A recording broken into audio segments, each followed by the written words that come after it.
الله أكبر الله أكبر.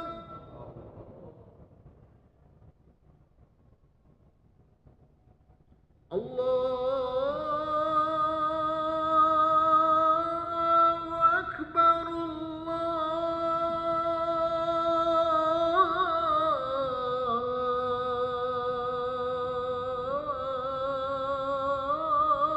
الله أكبر.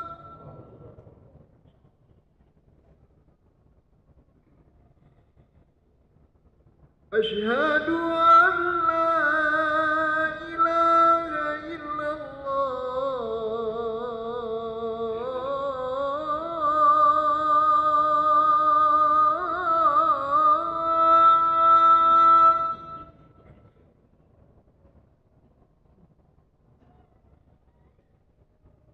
أشهد أن لا إله إلا الله.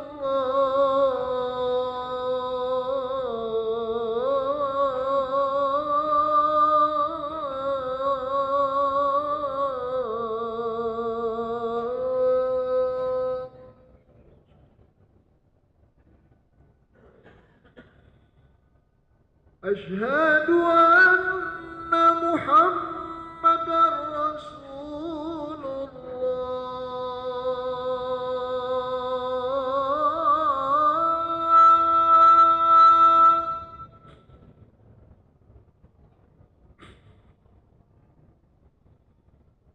أشهد أن محمدًا رسول الله.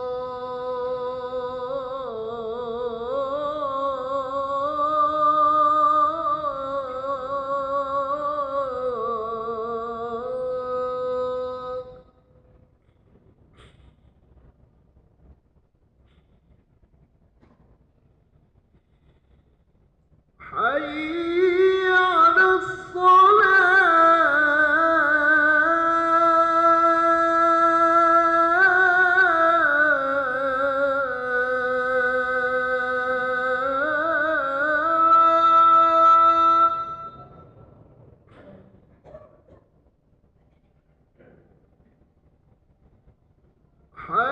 حي على الصلاة.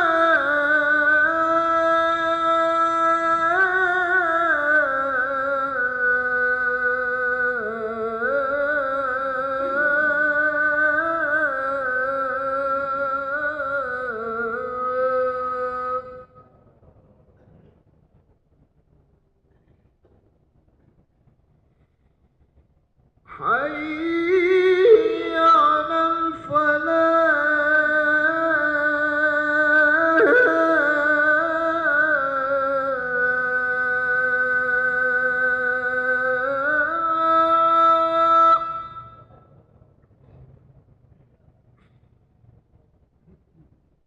حي على الفلاح.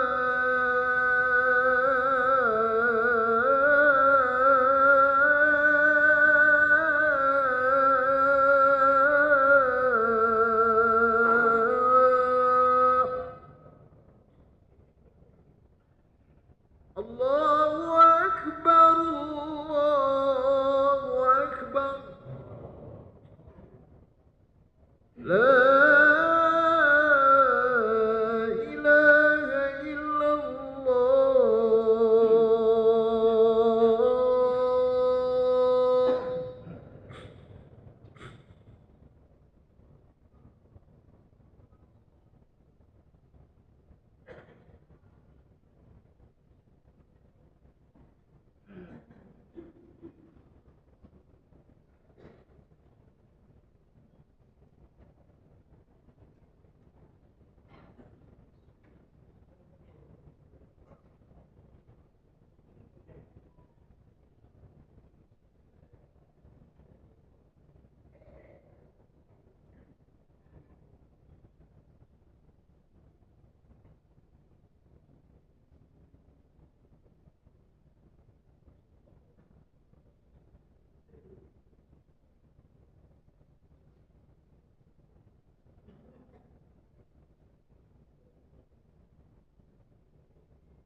الله أكبر الله أكبر. أشهد أن لا إله إلا الله. أشهد أن محمدا رسول الله. حي على الصلاة حي على الفلاح. قد قامت الصلاة قد قامت الصلاة. الله أكبر الله أكبر. لا إله إلا الله. لا إله إلا الله سيدنا محمد رسول الله صلى الله عليه وسلم. صووا صفوفكم اعتدلوا.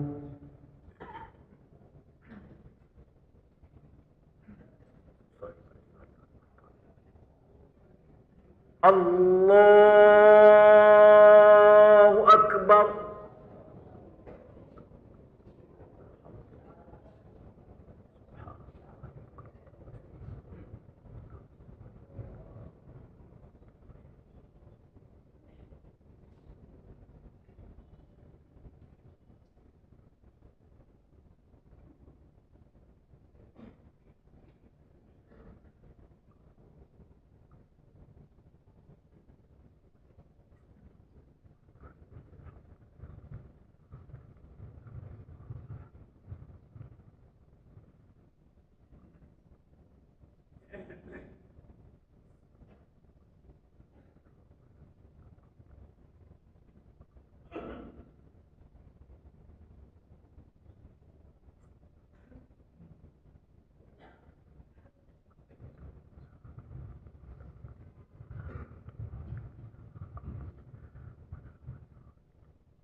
الله أكبر.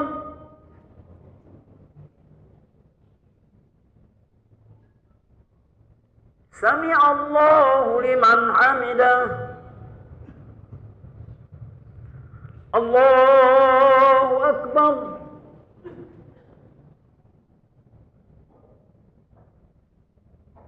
الله أكبر.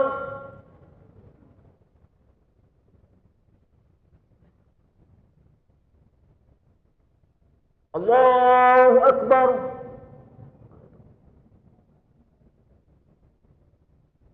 الله أكبر.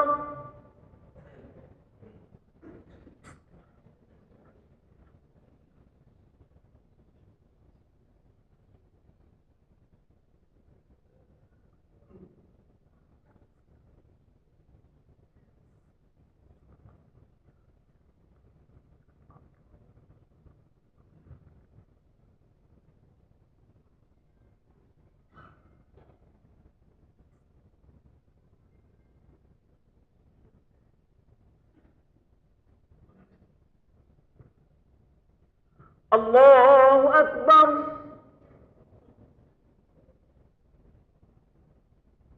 سمع الله لمن حمده. الله أكبر.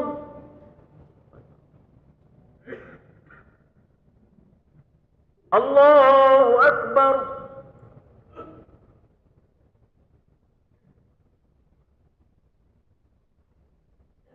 الله أكبر.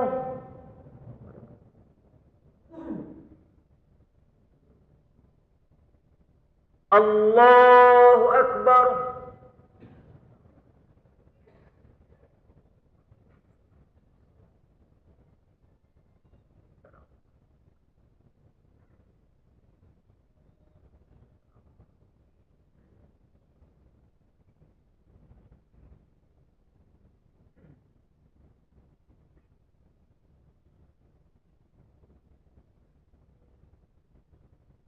الله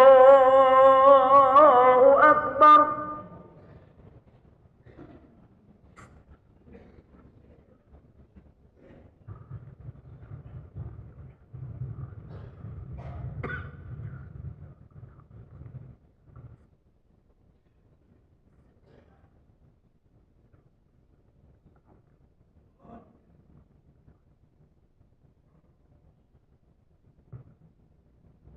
الله أكبر.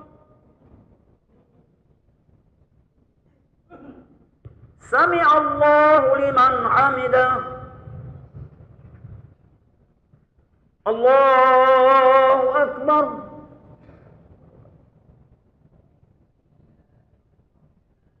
الله أكبر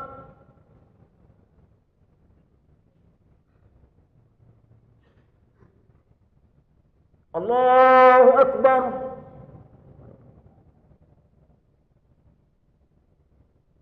الله أكبر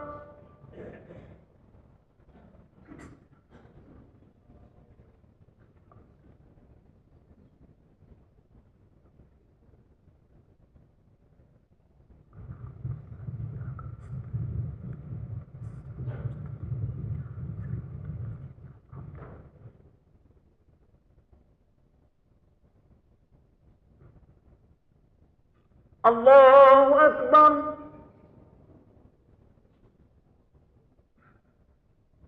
سمع الله لمن حمده الله أكبر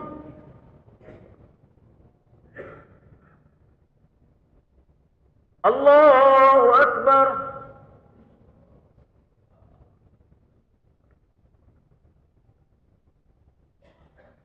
الله أكبر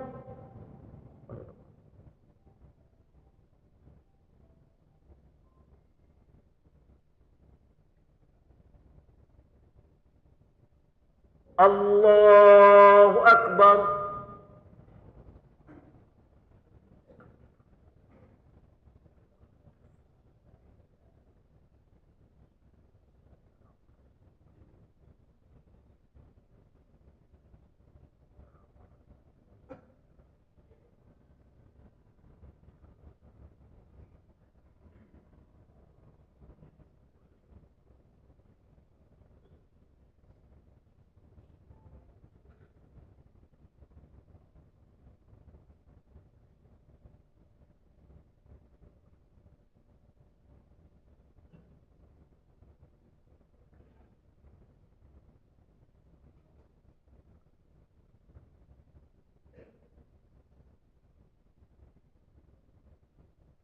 السلام عليكم ورحمة الله السلام عليكم ورحمة الله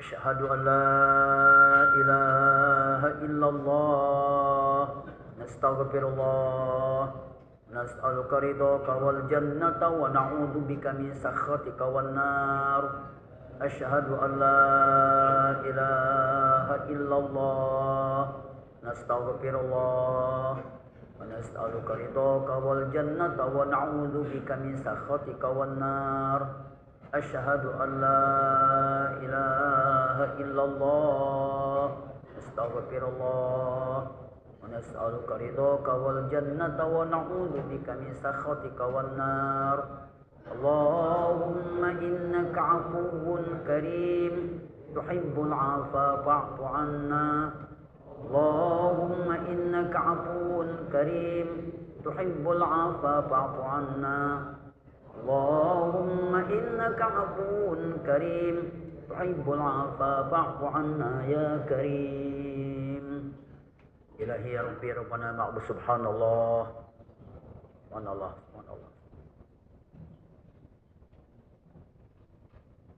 سبحان الله سبحان الله سبحان الله سبحان الله سبحان الله سبحان الله سبحان الله العظيم يا كريم دائما أبدا الحمد لله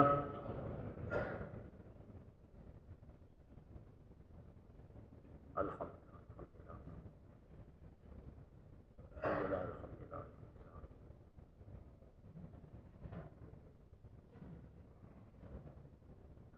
الحمد لله الحمد لله رب العالمين على كل حال وفي كل حال ونعمة الله أكبر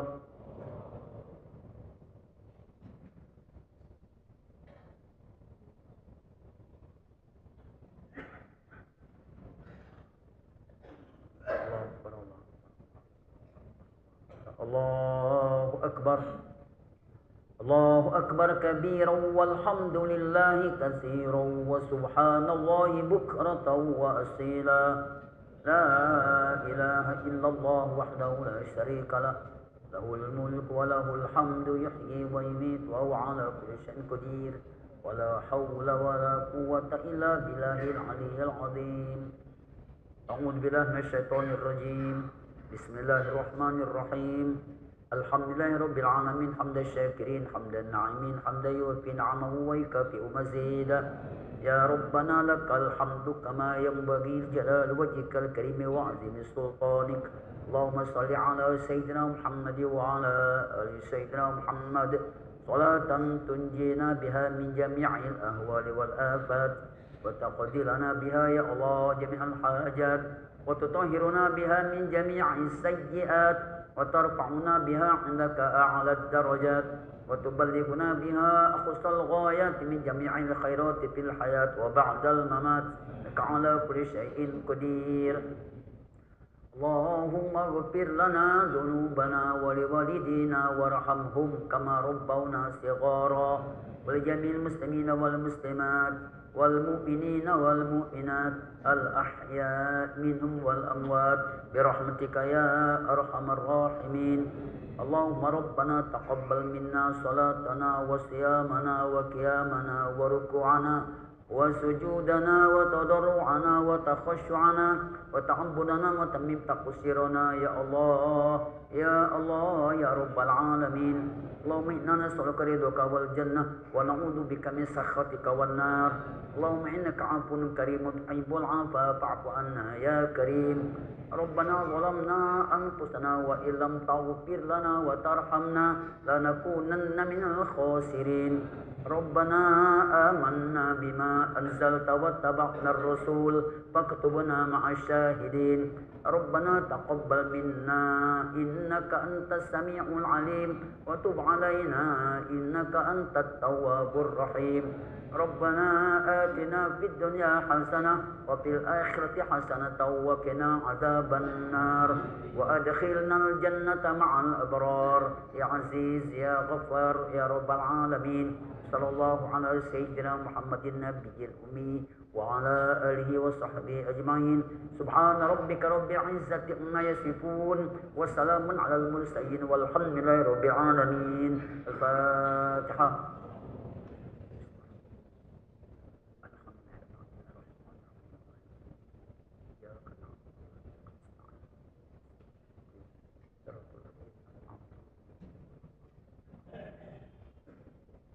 آمين يا الله آمين يا رحمن آمين يا رحيم آمين يا مجيب دعاء السائلين برحمتك يا أرحم الراحمين اللهم يا فارق الفرقان منزل القرآن بالحكمة والبيان بارك اللهم لنا في شهر رمضان بارك اللهم لنا في شهر رمضان بارك اللهم لنا في شهر رمضان دعواهم فيها سبحانك اللهم وتحياتهم فيها سلام وآخر دعواهم أن الحمد لله رب العالمين صلى الله على محمد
Bismillahirrahmanirrahim. Assalamualaikum warahmatullahi wabarakatuh.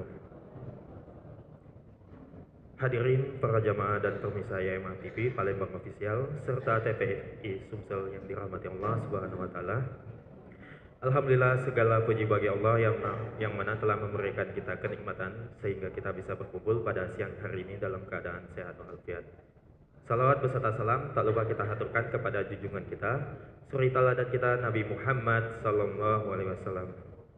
Alhamdulillah, pada hari ini Rabu 12 Maret 2025 Masehi atau bertepatan dengan 12 Ramadan 1446 Hijriah telah hadir bersama kita Al-Mukarram Al-Ustadz Kemas Haji Andi Saripudin MAG yang akan menyampaikan ceramahnya dengan tema Masjid Agung dan Ulama Palembang. Sebelum mulai acara kita pada hari ini, ada baiknya kita membaca umul kitab suratul Fatihah ala hazihi niya wa ila hadratin Nabi Muhammadin sallallahu alaihi wasallam. Al-Fatihah.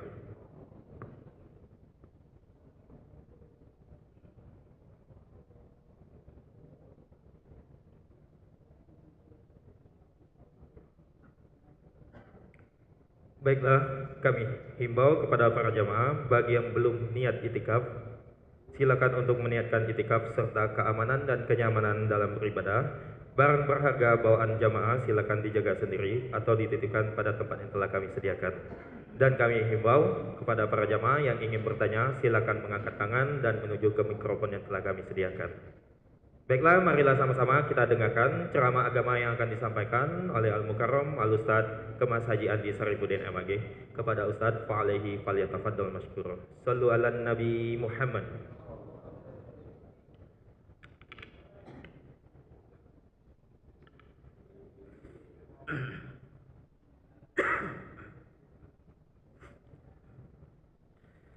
Bismillahirrahmanirrahim.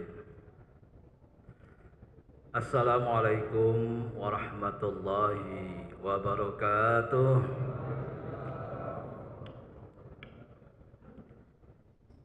Alhamdulillah. Alhamdulillahilladzi arsala rasuluhu rahmatan lil alamin wa anzala kitabahu hudan lil muttaqin. Ashhadu an la ilaha illallah wahdahu la syarika lah wa ashhadu anna sayyidana wa nabiyyana Muhammadan abduhu wa rasuluh. Allahumma salli wa sallim wa barik ala sayyidina Muhammadin sayyidil mursalin wa ala alihi wa sahbihi ajma'in, amma ba'd.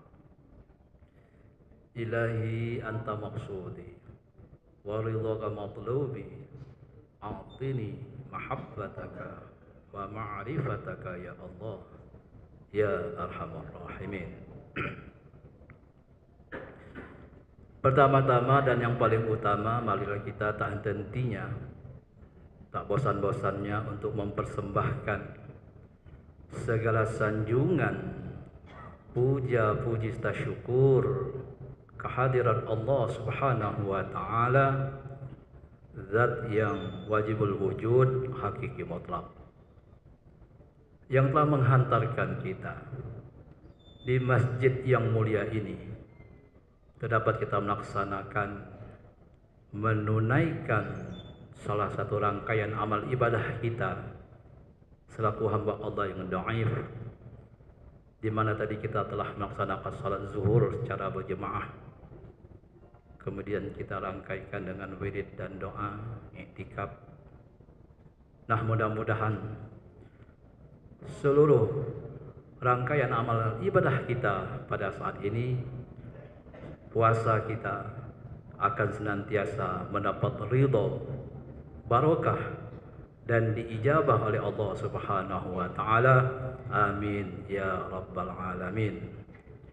Salawat serta salam tentunya tak lupa pula kita haturkan kehadirat junjungan agung kita Nabi besar Muhammad sallallahu alaihi wasallam, berikut keluarga, sahabat dan pengikut-pengikutnya yang seiman dan seakidah hingga akhir zaman.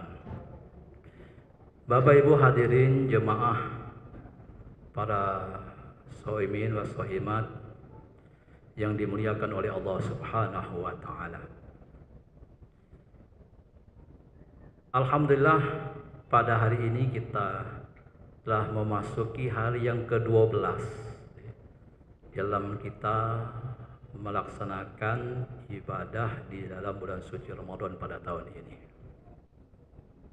Dan juga pada saat ini kita telah berada di fase yang kedua, di mana kata Rasulullah membagi Ramadan itu menjadi 3 bagian.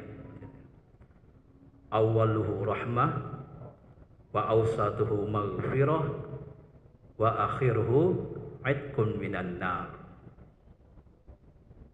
Ramadan itu 10 hari yang pertamanya itu adalah rahmat. Allah mencurahkan, mencucurkan, menurunkan rahmatnya kepada kita sekalian di 10 hari yang pertama. Kemudian 10 hari yang kedua, mulai tanggal 11 sampai tanggal 20 kaget, itu pengampunan Allah Subhanahu wa taala, maghfirah Allah.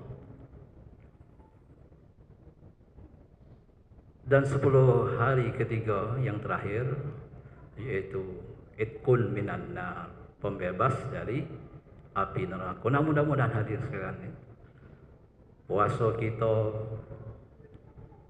tarawih kita, tadarus kita, dan amal ibadah kita selama di bulan suci Ramadan ini akan semakin hari semakin meningkat kualitasnya dari hari-hari sebelumnya.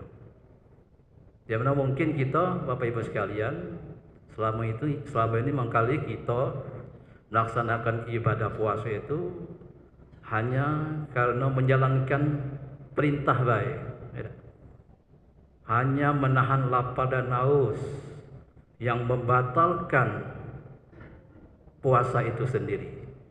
Itulah kita kenal dengan puasa orang awam, tingkatan awam, umum, yang menjaga hal-hal yang membatalkan puasa baik. Nah, kalau pacak kita lebih meningkat dari puasa yang khusus, yang khawas. Selain kita menjaga hal yang membatalkan puasa, makan, minum, bersetubuh dan lain sebagainya pada siang hari.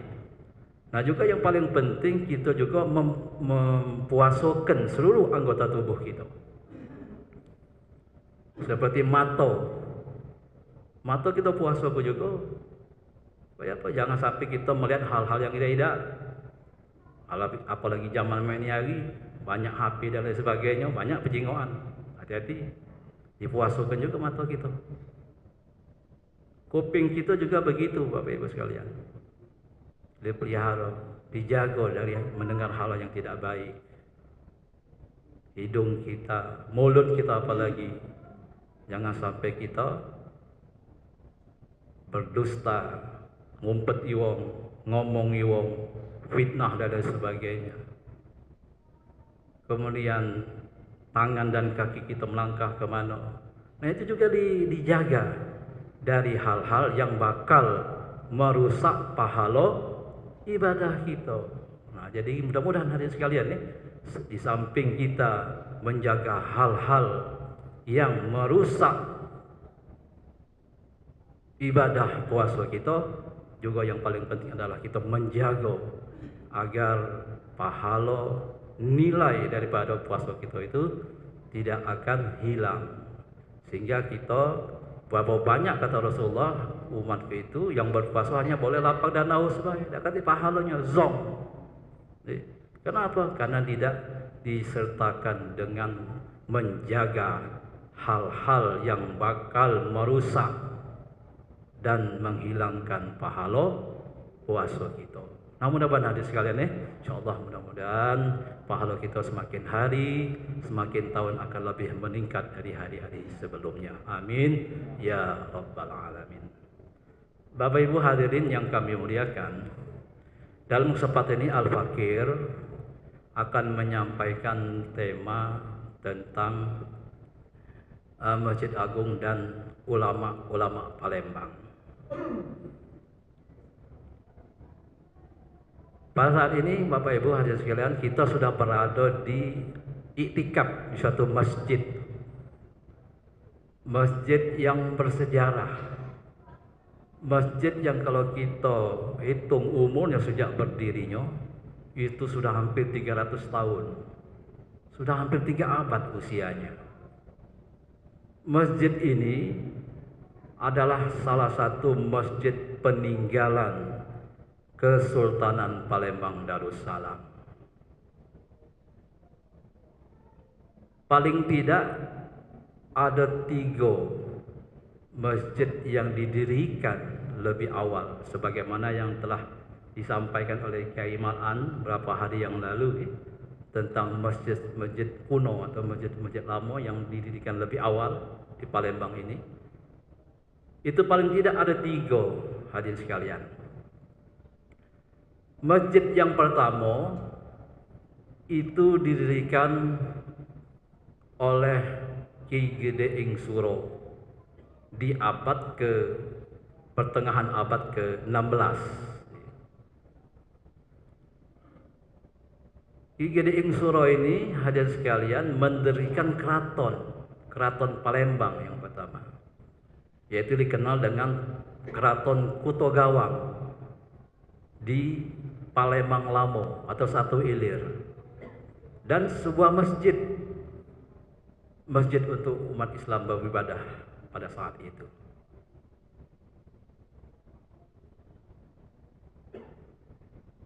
Nah, masjid ini hadirin sekalian itu bertahan sampai kira-kira 1 abad, 100 tahun dari sejak berdirinya itu oleh Ki Gede Ing Suro. Dan yang diangkat menjadi imam besar pada saat itu adalah Kiai Temenggung Manconegoro. Beliau ini adalah menantu daripada Ki Gede Ing Suro, karena beliau menikah dengan Nyai Sido Ing yang berada di makamnya di 15 Ilir itu. Nah, itu beliau merupakan menantu dari Ki Gede Ing Suro. Nah, setelah Ki Gede Ing Suro itu zaman terakhir zaman Pangeran Sido Ing Rejek pada saat itu berperang melawan VOC, tepatnya pada tahun 1659, sehingga keraton dan masjidnya terbakar hangus. Termasuknya para alim ulama, para pangeran, termasuk Sultan Pangeran Sido Ing Rejek pada saat itu yang wafat di OI atau di Sakodigo, dan juga saudaranya seperti Ratu Bagus Kuning, Putri Bagus Kuning, sekarang makamnya ada di Bagus Kuning. Itu adalah pahlawan-pahlawan yang membela Kesultanan Palembang berperang melawan VOC pada saat itu. Nah, ada kisah menarik pada saat itu. Ada seorang tokoh yang berpengaruh pada saat itu, tokoh Pangeran Palembang, yaitu yang dikenal dengan Pangeran Mangkubumi Nembing Kapal. Nah, pada saat itu Pangeran Mangkubumi ini diutus oleh Sultan Pangeran Sido Ing Rejek untuk menandatangani MOU kalau kami tadi, kontrak perdagangan antara VOC dengan Kesultanan Palembang pada saat itu. Disepakati bahwa perundingan ini atau kesepakatan ini itu dilaksanakan di sebuah kapal besar, kapal induk POC pada saat itu yang berlabuh di tepian Sungai Musi di depan muka benteng Kota Cerancangan di Palembang Lama, yang sekarang ini menjadi lokasi PT Pusri sekarang ini. Nah, ketika hendak naik ke kapal itu, Pangeran Mangkubumi melihat di dalam pucuk kapal itu banyak sekali alat-alat perlengkapan perang dan alat yang berat-berat pada saat itu, seperti meriam dan lain sebagainya. Itu berat-berat kalau itu di pucuk kapal tuh, meriam kaliber besar itu. Kemudian Pangeran Mangkubumi ngomong sama POC tadi, Tuan POC Belanda, tolong disingkirkan dulu meriam-meriam yang berat-berat ini, pindahkan dulu. Kaget kapal ini miring, tenggelam katanya. Oh, kapal besar, itu bayangkan Bapak Ibu sekalian. Apa kata Belanda ini tadi? Jangan khawatir Tuan Pangeran, ini kapal besar katanya. Kapal besar dan kokoh, tak mungkin pacak, roboh atau miring kapal itu tenggelam. Mendengar itu diam baik Pangeran Mangkubumi ini. Kemudian Pangeran Mangkubumi naik ke kapal, baru melangkahkan kakinya sebelah kakinya sebelah kanan. Bergemuruh banyu. Kapal itu mulai oleng. Kapal oleng, Kapten. Miring. Akhirnya ketakutan VOC itu. Tunggu, Tuan Pangeran. Nanti jangan naik ke atas dulu. Nanti kami singkirkan dulu, kami pinggirkan dulu meriam-meriam ini. Dari sejak itulah hadirin sekalian, Pangeran Mangkubumi tadi diberi gelar dengan Pangeran Mangkubumi Nembing Kapal. Artinya pangeran yang pacak miring ke kapal dengan kaki sebelah baik. Pikir hati wong POC tadi, nah gawat gitu.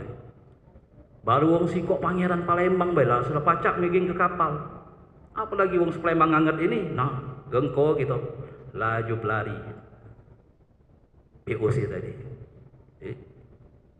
Nah, jadi hadirin sekalian, perjanjian itu tadi, perdagangan tadi kemudian dilanggar oleh POC Belanda sehingga memicu peperangan pada saat itu yang mengakibatkan keraton Kota Gawang dan masjidnya terbakar, Bapak sekalian. Nah, sehingga karena Palembang pada saat itu tidak mempunyai keraton dan masjid, maka atas inisiatif dari Sultan Abdurrahman Khalifatul Mukminin Sayyidul Imam yang sering kita kenal dengan Sultan atau Sunan Abdurrahman Candiwalang yang makamnya ada di Candiwalang, Kabupaten Hilir. Nah, beliau mendirikan keraton baru dan diangkatlah menjadi sultan yang pertama. Keraton itu kita kenal dengan Keraton Beringin Janggut. Dulunya di lokasi Pasar 16 sekarang ini. Nah, dulunya keraton itu namanya. Keraton Beringin Janggut. Dan sebuah masjid. Masjid itu sekarang itu dinamakan Masjid Lama. Nah, karena lagi ada masjid yang baru. Nah, itu Masjid Agung ini kakek. Nah, jadi dibangunlah Keraton Beringin Janggut dan Masjid Lama. Nah, karena pertumbuhan umat Islam di Palembang semakin hari semakin bertambah, semakin banyak, sehingga Masjid Lama ini tidak mampu lagi menampung jumlah jemaah yang akan beribadah di dalamnya. Oleh karena itu, Sultan Mahmud Badaruddin Jaya Wikromo, cucu daripada Sultan Abdurrahman ini. Jadi setelah Sultan Abdurrahman menjadi sultan yang wafat pada tahun 1701, kemudian diganti oleh anaknya Sultan Muhammad Mansur Jayo Inglago yang makamnya ada di Kebon Gede. Nah, sepeninggal Sultan Muhammad Mansur kemudian diganti oleh adiknya, itu Sultan Agung Komarudin yang makamnya ada di Palembang Lamo.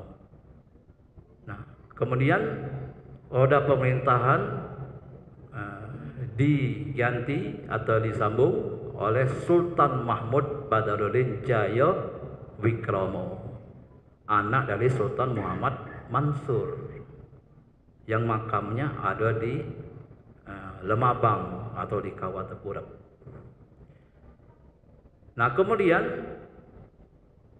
Sultan Mahmud Badaruddin Jayawikromo inilah membangun sebuah keraton lagi setelah Beringin Janggut. Nah, itulah keraton itu dikenal dengan Keraton Tengkuru karena letaknya di tepian Sungai Tengkuru, atau juga dikenal dengan Keraton Kuto Kecil. Sebab apa? Sebab kaki ada namanya, ada keraton yang Kuto Besar, lebih besar lagi. Ada juga di Damo disebut dengan Keraton Kuto Batu. Nah, itu di zaman Sultan Mahmud Badaruddin Jayawikromo. Nah, kemudian beliau juga membangun sebuah masjid yang agung, yang besar pada saat itu. Tepatnya pada tahun 1151 atau tahun 1738, Sultan Mahmud Badaruddin Jayawikromo atau SB1 itu mendirikan sebuah masjid di belakang keratonnya, yaitu di tepi Sungai Tengkuru. Dulu Masjid Agung ini berbatasan dengan 4 sungai, hadirin sekalian, sungai besar. Sebelah ulu sana dibatasi dengan Sungai Sekanak. Sebelah darat itu Sungai Kebonduku. Sebelah ilir itu Sungai Tengkuru, dan sebelah laut itu Sungai Musi. Jadi dikelilingi akses ke Masjid Agung itu dengan dibatasi dengan aliran sungai yang pada saat itu menjadi akses jalan menuju ke masjid. Sebagai transportasinya mengendarai perahu. Nah, sekarang sungai ini sudah banyak yang ditimbun, Bapak yang sekalian nih. Sungai Tengkuru kita kenal bahwa Sungai Tengkuru ditimbun menjadi sekarang Jalan Jenderal Sudirman. Jalan Jenderal Sudirman itu dulunya Sungai Tengkuru. Kemudian Sungai Kapuran. Nah, Sungai Kapuran juga ada Sungai Kapuran itu juga ditimbun di zaman Belanda menjadi Jalan Kapuran. Nah, Masjid Agung ini hadirin sekalian yang dulunya dikenal dengan Masjid Sultan karena Masjid Sultan langsung mendirikannya, itu merupakan masjid yang terindah dan besar di Hindia Belanda pada saat itu. Sehingga saking besarnya dan agungnya masjid itu dikenal Masjid Agung. Dan juga dibangun dengan perincian yang matang, hadirin sekalian. Karena bahan bangunannya itu merupakan kayu berkualitas tinggi, kayu serumpun dari jenis unglen kalau gitu nih. Kayu unglen. Kayu unglen itu kan unggul dan tulen. Kayunya itu unggul dan tulen. Supaya apa? Supaya bisa mencapai usia masjid ini, usia yang tahanlah, tua. Pada saat ini sudah 3 abad, 300 tahun. Sekarang masih berdiri kokoh. Pada waktu tahun 1883, Bapak Ibu sekalian nih, pada saat peristiwa Gunung Krakatau meletus pada saat itu dicatat di dalam satu manuskrip betapa dahsyatnya letusan Gunung Krakatau itu tahun 1883 itu sehingga menimbulkan tsunami, Bapak Ibu sekalian. Tsunami ini setinggi 20 meter. Nah, tinggal bayangkan begitu. Jadi kalau yang diterampas oleh tsunami tadi habis atau itu 20 meter. Termasuk dari Palembang. Kenoh air bah itu juga. Terendam Palembang sana. Termasuk Masjid Agung. Tapi alhamdulillah Bapak Ibu sekalian, air bah itu tidak meninggalkan bekas, tidak mempengaruhi struktur bangunan Masjid Agung itu. Karena memang dibangun dengan sedemikian rupa yang kokoh, hadirin sekalian. Nah, awalnya bentuk masjid ini 30 kali 36 meter. Yang tempat kita sekarang ini, nah, ini bentuk asli dari masjid zaman dulu, zaman Kesultanan Palembang. Yang ditopang oleh 4 tiang pilar utama nih, Soko Guru ini. Nah ini makna filosofinya hadirin sekalian, 4 tiang ini adalah melambangkan sahabat Rasulullah, sahabat Nabi. Sayyidina Abu Bakar, Umar, Utsman dan Ali. Dan juga ditopang, disanggah dengan 12 tiang yang lebih kecil keliling masjid ini. Itu juga melambangkan tanggal kelahiran Rasulullah SAW, yaitu 12 Rabiul Awal. Nah, jadi sangat syarat dengan makna filosofi ya sekalian. Nah, kemudian bentuk Masjid Agung ini sini ya, dia mengumpulkan perpaduan antara budaya lokal, ciri khas Palembang. Kenapa atapnya berundak seperti atap limas. Kalau kita di Palembang kan ada rumah tradisional, itu namanya rumah adat limas, rumah limas, itu rumah tradisional.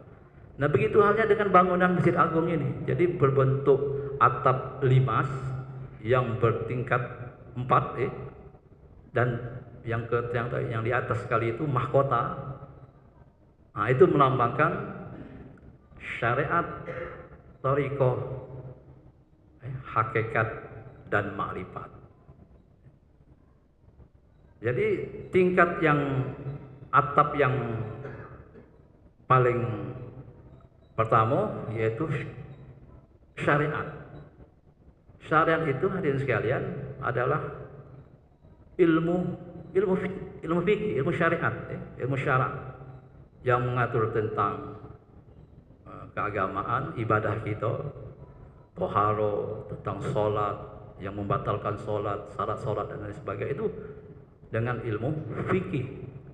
Maka itu hadirin sekalian bahwa Masjid Agung ini juga dalam mazhabnya itu, fikihnya itu bermasalahkan Imam Syafi'i, dan akidahnya itu Ahlus Sunnah wal Jamaah.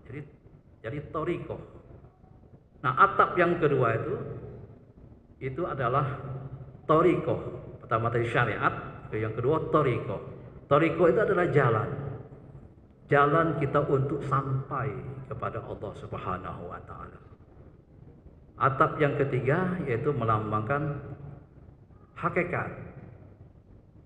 Hakikat kita beribadah kepada Allah Subhanahu wa taala, dan sehingga kita mencapai makrifat, mengenal kepada Allah Subhanahu wa taala.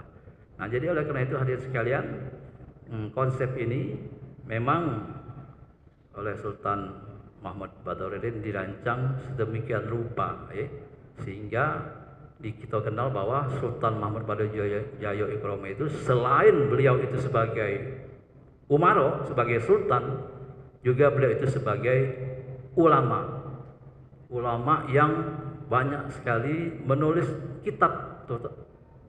Salah satunya kitab yang dikarang oleh Sultan Mahmud Badruddin adalah Tahqiqul Yaqin.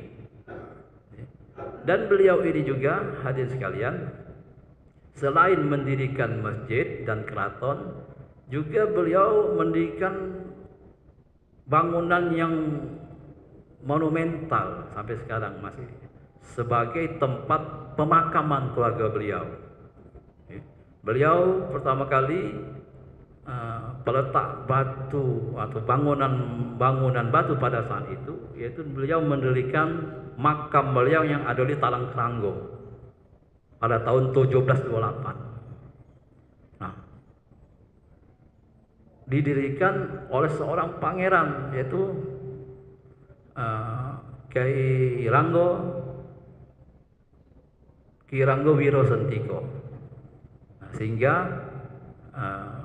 makam tadi hadirin sekalian yang untuk sultan tadi tidak jadi sultan untuk bermakam itu, maka linjuk kelas sama pangeran Ki Ranggo Wirosentiko, sehingga dinamakanlah Talang Keranggo, Ki Ranggo Wirosentiko. Nah kemudian sultan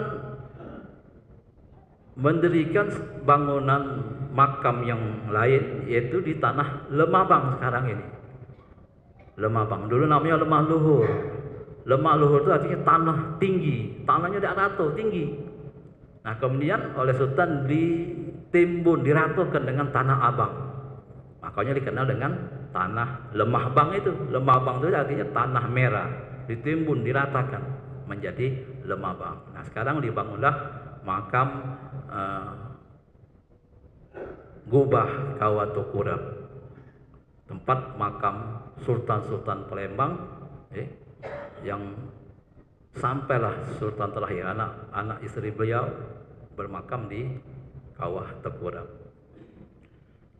Nah ada juga pada saat itu hadirin sekalian, kita lihat bahwa Masjid Agung ini dulunya arah kiblatnya sejajar sama dengan dinding masjid, sama sejajar. Nah kemudian atas saran dari seorang ulama ahli falak pada saat itu, ahli falak yaitu Syekh Abdurrahman Al-Misri dari Betawi. Beliau ini adalah seperguruan dengan Syekh Abdul Somad Al-Palembani, sama-sama menuntut ilmu di Timur Tengah, terutama di Madinah, berguru kepada Syekh Muhammad Samman Al-Madani. Nah Syekh Abdurrahman Misri ini kemudian turun ke Indonesia, ke Nusantara, singgah di Palembang dan melihat bahwa arah kiblat Masjid Agung ini kurang tepat, kurang geser sedikit ke arah agak ke kanan sedikit kalau kita sekarang.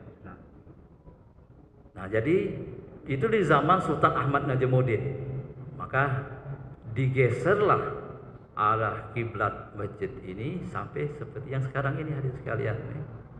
Makanya di agak-agak tidak rata bentuk bangunan dengan bentuk bangunnya itu terjadi pada saat di zaman Sultan Husin Diauddin Ahmad Najamuddin. Nah Bapak Ibu hadirin yang kami muliakan, dengan seiringnya waktu pertumbuhan jumlah penduduk atau umat Islam yang begitu meningkat semakin tahun, sehingga Masjid Agung ini juga tidak dapat menampung jumlah jemaah yang akan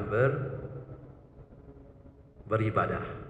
Nah, kemudian diadakanlah beberapa penambahan renovasi dari masjid ini sejak berdirinya.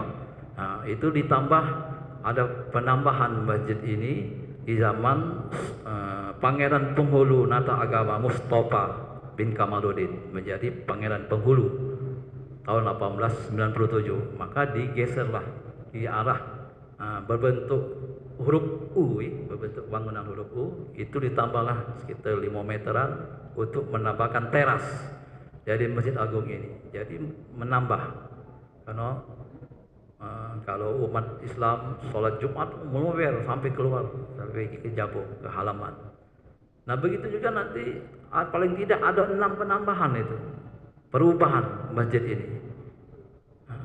Kemudian pada zaman Hop Penghulu Nang Toyib tahun 1930-an, 1935 itu ditambah lagi 5 meter, sehingga bangunan yang lama, Masjid Agung yang lama itu tertutup dengan bangunan-bangunan penambahan yang baru itu, tertutup bentuk aslinya itu.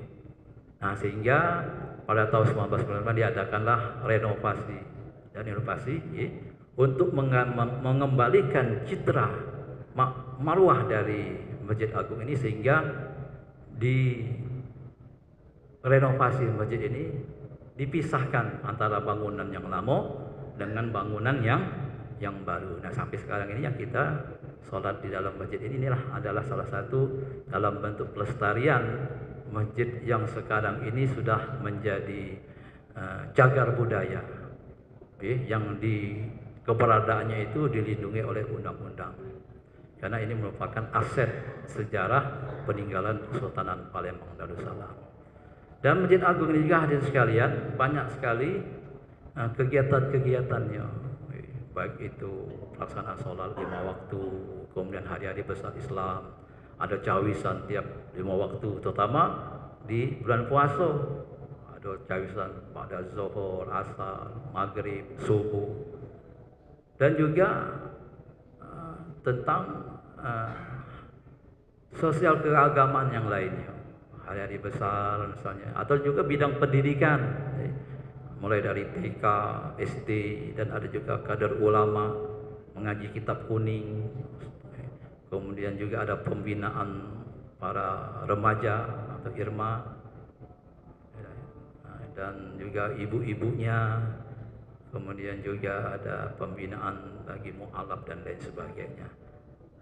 Nah, sehingga dengan keberadaan Masjid Agung ini, hadirin sekalian, menjadikan masjid ini di abad ke-18 menjadi salah satu pusat kebudayaan Melayu, berbahasa Melayu, Islamic Center setelah Aceh.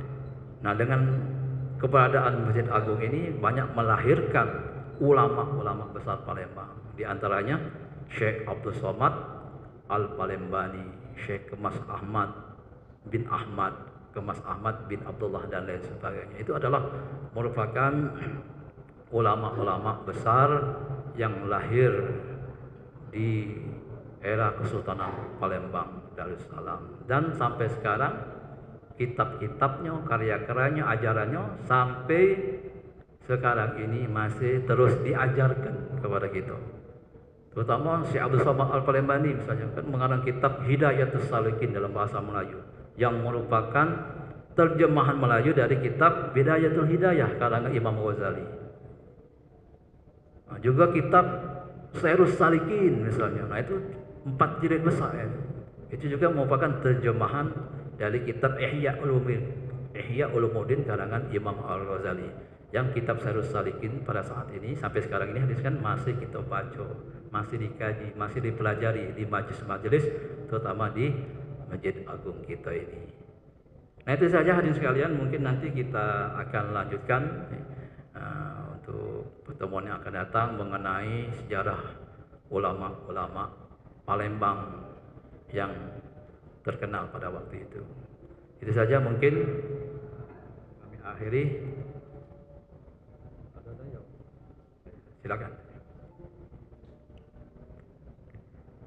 Baiklah, bagi para jemaah yang ingin bertanya, silakan mengangkat tangan dan menuju ke mikrofon yang telah kami sediakan. Ya, silakan.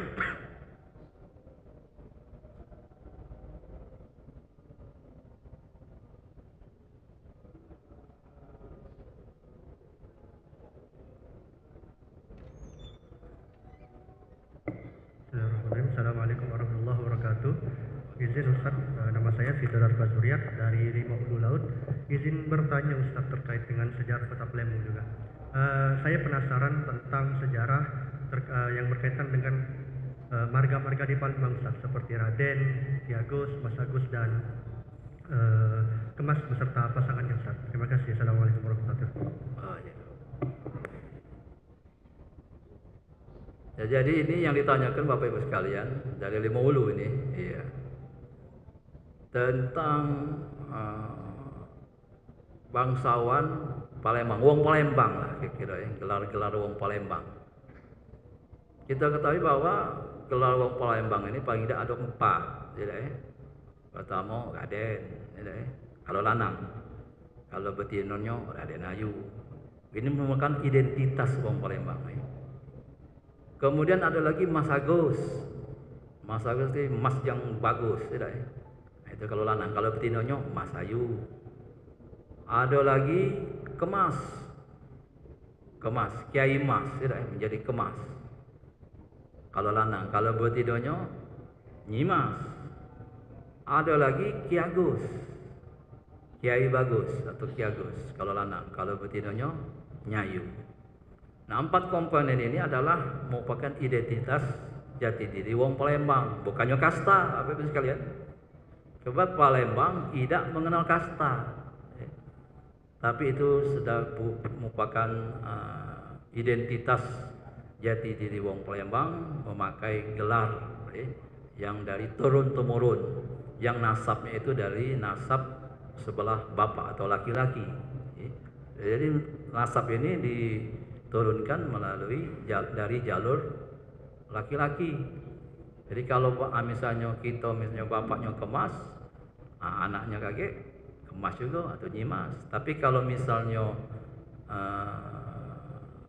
anak kita tadi betina misalnya, berlaki atau kawin dengan wong yang tidak berbangsa, istilahnya itu, nah itu tidak katik lagi anaknya kakek. Jadi jalur nasab itu melalui jalur dari sebelah laki-laki atau dari lanang, Bapak Ibu sekalian. Nah itu adalah sekadar identitas wong kita, wong Palembang. Sama seperti hal ini di tempat-tempat lain kan. Ada Andi, ada Daeng misalnya. Nah, nama ada orang nanya ke nama mana. Agak bingungnya. Kemas Andi katanya. Kemas ini Palembang, Andinya wong Bugis. Oh ini Kemas Bugis ini. Nah itu. Ada dua kebangsawanan di situ Nah itu. Jadi nama itu. Jadi juga nama itu adalah suatu doa juga Bapak Ibu sekalian. Jadi Andi itu sebetulnya nama panggilan dari kecil.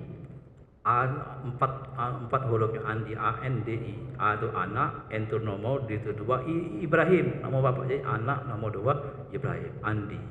Sebab pada waktu itu, waktu mana masuk sekolah, SD, dia absen oleh guru. Nama anak ini kan nama ngunting kan Saripudin, waktu nama ngunting itu. Lalu dipanggil di absen, Saripudin. Munjuk kalau ada tiga, gue punya nama yang sama, Saripudin. Nah, bingung ini. Nah, kadang supaya jangan sampai keliru maka ditambahlah Andi.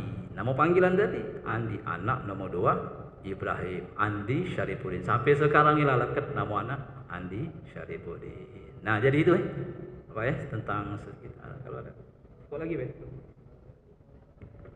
Baiklah, yang ingin bertanya silakan.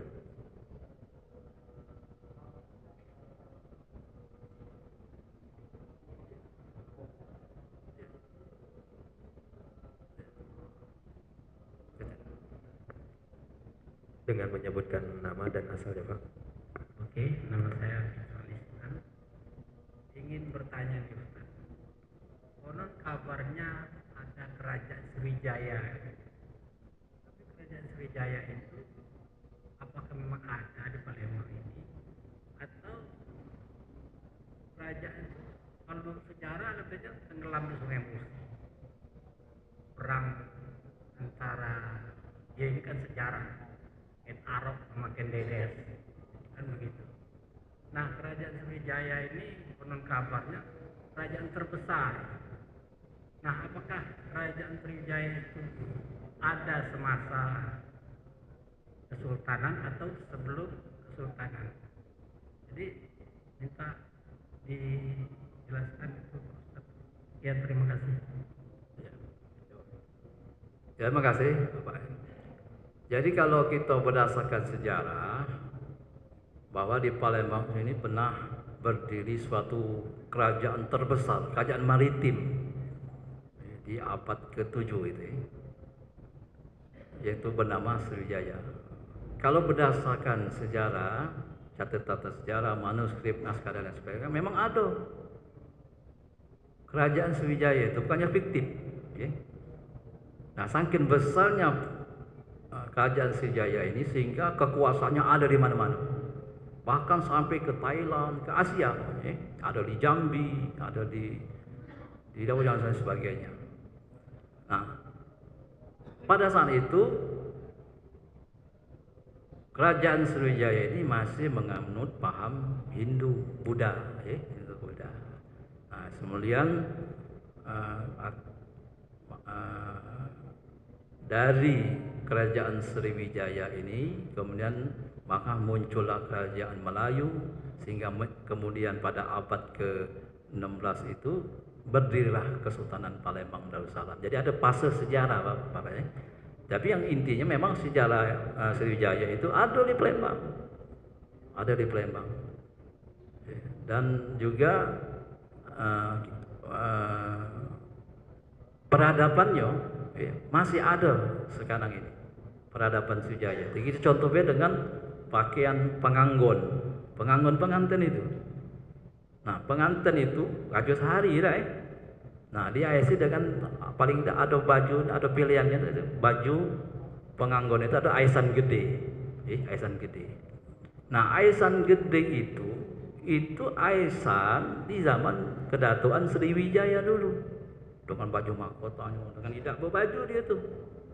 bajunya itu pakai songket, dan perempuannya memakai baju terate, baju.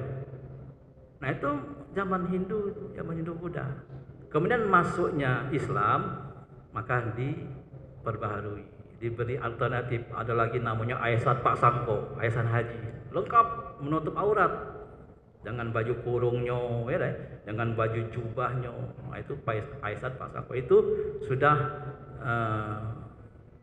di zaman Kesultanan Palembang Darussalam. Nah, jadi ini ada peradaban, adat istiadat, daripada identitas Palembang itu mulai sejak dari Sriwijaya, Melayu, dan Palembang. Oleh karena itu Palembang ini dikenal dengan Melayu Palembang, bahasa Melayu dan adat istiadat Palembang.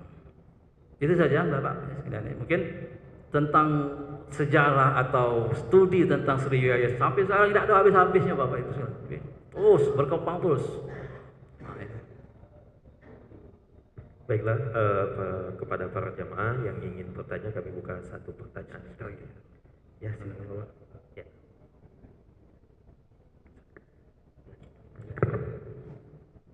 Assalamualaikum warahmatullahi wabarakatuh. Waalaikumsalam. Izin bertanya Ustaz, nama saya Edi Suhara. Kebetulan saya tinggal masih dekat Lemah Bang. Saya kira Lemah Bang itu ada kaitan dengan Syekh Lemah Abang. Ternyata dia sudah Ustaz, dan ternyata tanah yang ditimbun dengan tanah merah. Ada yang ingin saya tanyakan, ini yang politik Ustaz. Kan kita sering membaca atau bahkan di kalangan anak-anak ini kan populer tentang legenda Putri Siti Fatimah dengan Tan Bukin gitu ya. Nah, apa kaitannya dengan sejarah Kesultanan Palembang ini? Apakah satu zaman? Kemudian kita lihat sekarang ini kok di tempat yang katanya itu legenda itu malah justru berdiri kelenteng atau kuil Buddha ya. Nah, kira-kira sejarah yang sebenarnya gimana itu Ustaz? Terutama yang ada di wilayah apa nama itu? Pulau Kemaru. Pulau Kemaru. Nah, gitu Ustaz. Dan satu lagi Ustaz, kalau bisa boleh bertanya, apa kaitannya Kesultanan Palembang ini dengan apa yang dari ini Panglima Cheng Ho itu kiprahnya di Palembang ini, apakah sezaman begitu? Dan apakah memang betul masjid yang di Jakabaring itu memang betul itu pada apa berdiri pada zaman Cheng Ho yang ada yang pernah menyebarkan juga Islam di Indonesia ataupun khususnya di Palembang. Dan yang saya Ustaz, adakah buku sejarah yang sudah diterbitkan khususnya untuk sejarah Palembang ini, dan lebih khusus lagi adalah tentang sejarah Masjid Agung ini. Terima kasih Ustaz. Assalamualaikum warahmatullahi wabarakatuh. Waalaikumsalam. Ya, terima kasih. Baik. Jadi Pulau Kemaru itu menurut sejarah itu adalah salah satu wilayah dari pertahanan Kesultanan Palembang Darussalam. Dulunya itu sebagai benteng pertahanan. Mulai dari sejak zaman Kuto Gawang di Pusri. Nah, Kuto Gawang itu Palembang Lamo. Nah, basis pertahanan Kesultanan Palembang Darussalam itu terletak salah satunya di Pulau Kemaru. Jadi itu termasuk Keraton Palembang, milik Keraton Palembang pada saat itu di abad ke-16 itu. Menjadi basis pertahanan itu. Menjadi benteng yang penjagaan pada saat itu ada pangeran-pangeran lah untuk sebagai mengepalai penjagaan benteng di Pulau Kemaru itu. Nah, tiba-tiba pacak jadi cerita itu yang apa namanya Tan Bun An dan lain yang putri yang Siti Fatimah yang menyeburkan ke dirinya, membunuh diri intinya ke Sungai Musi. Nah, itu tidak tahu sejarahnya itu apa itu legenda, mitos dan lain sebagainya. Cuman yang jelas itu pertahanan benteng Palembang, punyanya Kesultanan Palembang sampai akhir Kesultanan Palembang yang berakhir pada tahun 1825 Kesultanan Palembang itu dimajuzulkan oleh Belanda. Nah itu masih merupakan basis pertahanan sepanjang pantai Sungai Musi. Jadi pertahanan benteng atau keraton Palembang pada waktu itu berlapis, Bapak Ibu sekalian. Mulai dari Pulau Salonamo, dari Sungsang, Pulau Salonamo, Pulau Kemaro tadi. Kemudian banyak lagi buatan benteng buatan di tengah laut itu dari rakit misalnya. Nah itu juga basis pertahanan Kesultanan Palembang Darussalam. Nah tentang cerita itu wallahu alam tidak tahu juga mana itu mungkin legenda, mitos dan yang jelas ada kata yang namanya putih keraton Palembang itu mati bunuh diri kata segitu itu. Nah kemudian tentang buku sejarah Pak buku sejarah ini terutama sejarah Masjid Agung keraton, benteng kota besar dan lain sebagainya itu sudah ada Pak dibukukan oleh para pendahulu kita, para sejarawan, budayawan Palembang di antaranya buku Pak Raden Haji Muhammad Akib misalnya atau juga buku Pak Johan Hanafiah. Nah, itu sangat lengkap itu. Beliau menulis tentang sejarah Masjid Agung, kemudian keraton, benteng kota besar dan lain sebagainya. Alhamdulillah Pak. Jadi tentang literatur tentang sejarah Palembang ini di Palembang juga cukup lengkap juga dengan ulama-ulamanya itu saya ada menulis kitab 101 ulama Sumatera Selatan. Itu mencakup berapa ulama zaman itu dari zaman Kesultanan dan sampai yang sekarang ini yang telah khususnya yang telah wafat. Nah, itu sudah dibukukan. Insyaallah Pak Ada lagi Pak? Satu lagi apa? Oh Cengho Nah, Cengho ini kan Laksamana Cengho itu dari beberapa kali rihlah perjalanan beliau ke Nusantara ini paling tidak beliau pernah mampir 4 kali di Palembang di abad ke 15 15 dan 16. Nah, itu beliau berapa kali singgah di Palembang terutama dalam memberantas para perompak bajak laut pada itu yang lari dari Cina lari ke Palembang menjadi bajak laut mau ditumpas oleh Laksana Cengho ini. Nah tentunya dengan beberapa kali Cengho ini kan Muslim, Cina Muslim. Nah itu mempunyai pengaruh bagi kita Palembang ini karena sering beliau bolak-balik ke Palembang. Salah satunya peninggalan Cengho itu adalah ilmu bela dirinya yang sering kita sebut dengan kuntau. Kuntau itu kan pengaruh dari Cina dari Cengho. Namanya kuntau, ilmu pukulan. Nah sampai sekarang itu masih kuntau itu ilmu seni bela diri itu masih dipelajari, dilestarikan sampai sekarang ini. Itu salah satu daripada pengaruh dari Cengho berada di Palembang. Nah tentang Masjid Cengho itu masjid baru karena ingin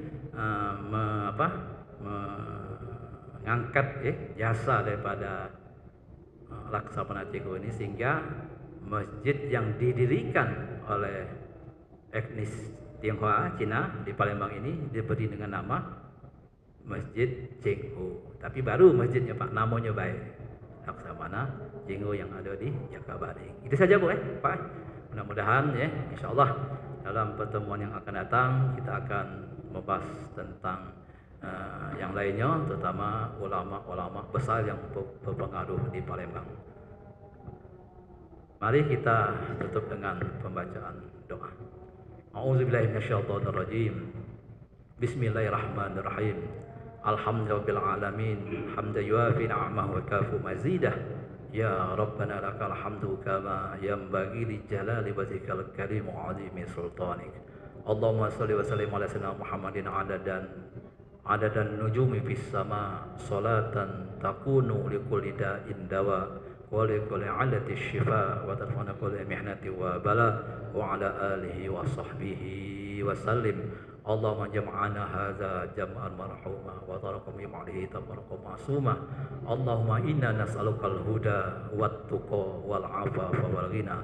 Allahumma ya farikal furqan wa munzilal qur'ani bil hikmati wal bayan barikillahumma lana fi syahri ramadan barikillahumma lana fi syahri ramadan barikillahumma lana fi syahri ramadan. Rabbana atina fid dunya hasanah wa fil akhirati hasanah wa qina azabannar. Wa shalli wa sallim ala jami'il anbiya wal mursalin walhamdulillahi rabbil alamin wal minkum. Wassalamu alaikum warahmatullahi wabarakatuh. Waalaikumsalam warahmatullahi wabarakatuh.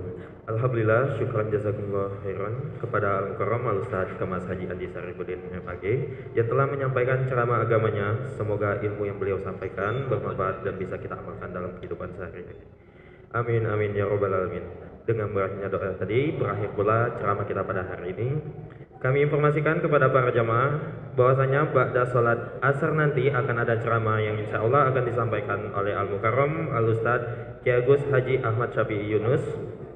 Saya Haris Nanda Akbar dari Ikatan Remaja Masjid Agung Palembang atas nama kru YMA TV dan TVRI Sumsel. Mohon maaf bila ada kata yang kurang berkenan, kepada Allah saya mohon ampun. Akhirul kalam, wassalamualaikum warahmatullahi wabarakatuh.